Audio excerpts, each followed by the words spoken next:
Part 2, translating weapons, empty hands, indoor jiu-jitsu. Okay, so the first part we did stick against sticks. We did stick against a counter weapon, and then we did hands against hands. Let's review the hands against hands. The hands against hands was very, very simple. 1, 2, what we did, boom, came in, pop, pop, boom, start my limb destruction. Okay, that's what we did. We're going to take from that point. Now what we're going to do is we're going to start doing our jiu-jitsu. Different ways. I can force interdict, power for power, stop my opponent cold, create a shockwave, and then go to my jiu-jitsu so I can flow with my jiu-jitsu. We're going to look at 2 different aspects. So jiu-jitsu is universal. Jiu-jitsu, you don't have to be stopped in order to do it. If I'm going to work my joint lock or my chokes, my strangulations, I want to weaken the body. It makes it easier to set my locks, or makes it harder for him to counter the locks. So this is very, very important. So now on this point, on the weapon, when the person came out, just pretend one line. We stepped off to the line so we could face the secondary line. Okay, that's why I'm stepping off. If it was just if he just came at me straight, I would just come in this point and then go right for it. Now, that's just lago mano, cadena mano. I can intercept that weapon, that line, that angle in many, many ways. But for the sake of what we're doing today, we just want to stick with that outside pass. Now I'm going to do it for a double hit.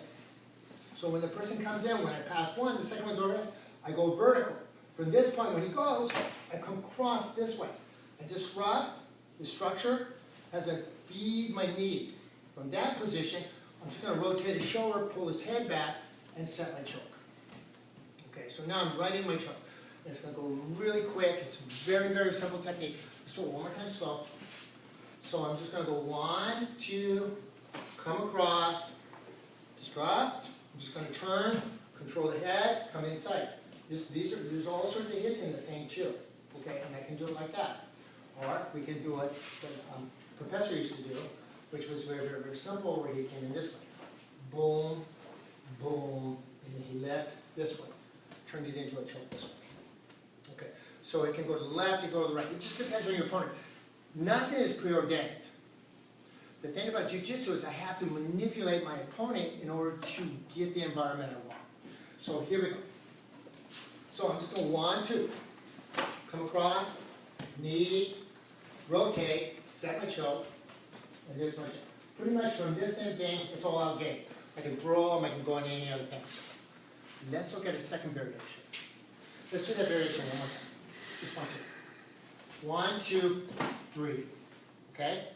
All I'm doing is moving his arm, turning him into the choke. Okay. Third variation is very, very, very simple. I'm going to change it up a little bit. Now I'm going to set the Kenjuryu. So when I come in 1, when I boomed, I'm going to set it up. Notice the way I set it up, so when his third line comes out, he's already trapped. From here, the boost is set. I can make my head, lock, trap, roll it into the motion, open him, and then now I'm back into my choke and rotation. Just do the same motion. 1, 2, boom, 3.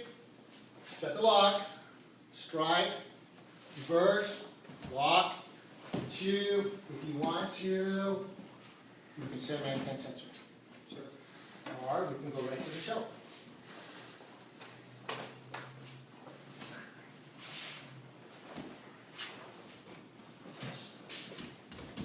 Into a smothered technique. Yosh.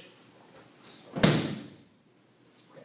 That is how we go from weapon to weapon, weapon to hit, weapon to a simulation. And it works across the board, no matter what line, what angle, and stuff like that. Okay?